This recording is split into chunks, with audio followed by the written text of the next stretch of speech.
I have always longed to live in freedom to be who I feel I am deep inside.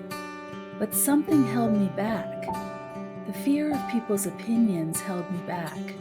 Even after I met Christ and knew that God was always with me to help me, I still had this fear. But hope prevailed because God eventually showed me a different way to think.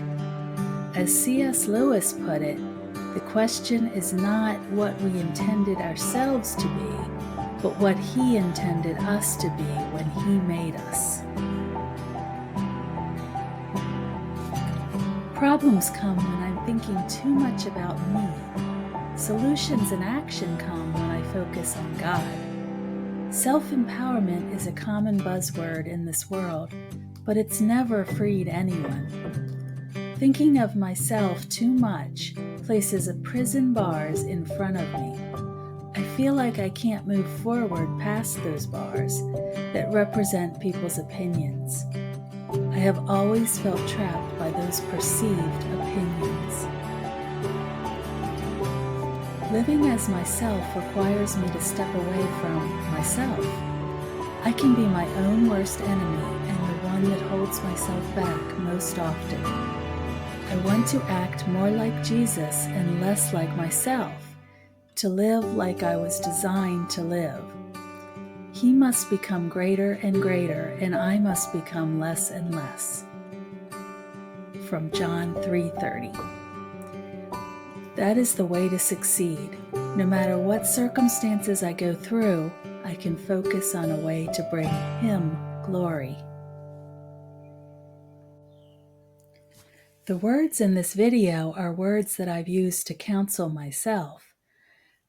I haven't arrived, I'm still learning. God has planted His love securely within me, so when my emotions try to take over, I can push them aside and replace them with God's truth. Living by His truth is what sets me free. I'm learning these precious truths slowly but surely. Fully living by them takes a lot of practice, maybe even a lifetime. But I can see God working even while I am still in progress. You don't have to be perfect to see God working in your life. His power works even in my meager steps forward. The words in this video are words that I've used to counsel myself. I haven't arrived, I'm still learning. God has planted His love securely within me, so when my emotions try to take over, I can push them aside and replace them with God's truth. Living by His truth is what sets me free. I'm learning these precious truths slowly but surely. Fully living by them takes a lot of practice, maybe even a lifetime. But I can see God working even while I am still in progress.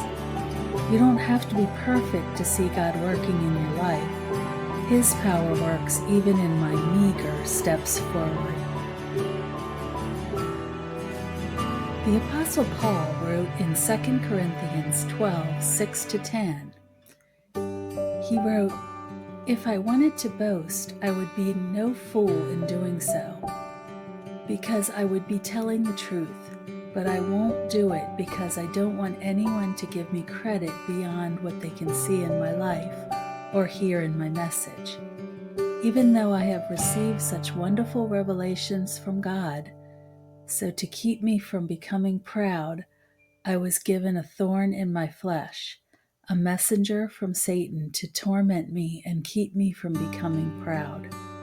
3 different times I begged the Lord to take it away. Each time He said, 'My grace is all you need. My power works best in weakness.' So now I'm glad to boast about my weaknesses, so that the power of Christ can work through me. That's why I take pleasure in my weaknesses and in the insults, hardships, persecutions, and troubles that I suffer for Christ. For when I am weak, then I am strong." The thorn in my flesh is a fear of human opinion. Satan uses it to torment me. but God uses it to keep me humble. God helps me to work through this problem, but He hasn't taken the problem away. He helps me to walk in His ways and truth despite my fear, so I can see God's power more and more. The more I lean on God's grace in my weakness, the more the power of Christ can work through me. Chains of wrong thinking have kept me from living in the freedom that Jesus died to give me. May you realize, as I did, that those chains may be lying on top of you, but they are not attached to anything. Your cell door is not locked. Those prison bars are imaginary. When Jesus freed you, the locks fell off. So stand up and walk free, and then share with people about how you got free.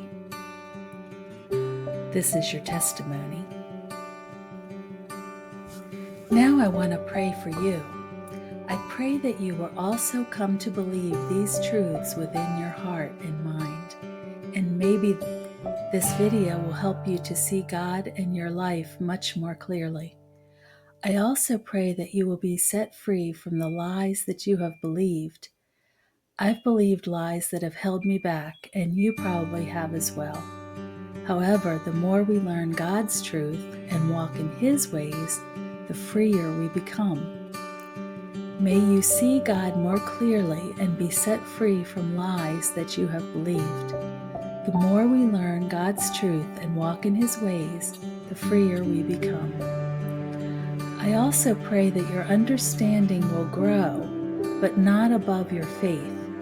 May your faith always be above your understanding, because we will never understand everything, but we can learn from the one who does know it all. So that's why our learning should always be below His truth, because we're not Him.